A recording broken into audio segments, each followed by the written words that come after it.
space. In most people's minds, space is just nothing, unless it's filled with air. Space is just, isn't there. It's a way we have, in other words, of talking about distances between bodies. But I suppose what we're actually saying is that the two bodies we're talking about increased the distance between themselves. They did it. And so, at once one begins to see there's something fishy about space. After all, it is the background against which we see everything. And yet, the funny thing about space is that in a way it doesn't end where a solid begins.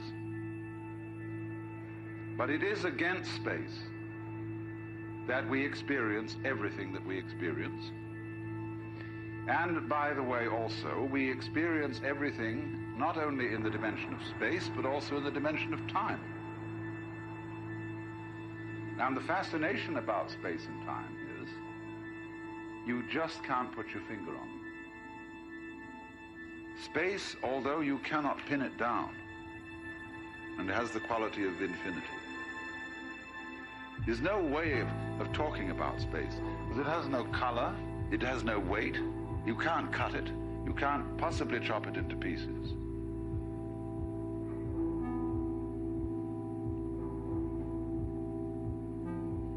And yet, at the same time, you cannot differentiate it from solids. That's the beauty of space, you see. It has there's nothing in it to hang on. And yet, it hasn't got a floor to fall onto. There's nowhere in space to collide.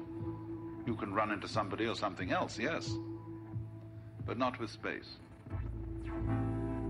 Figure then on this. When you look to find out who you are, the sense of I am, I and other imply each other as much as solid implies space.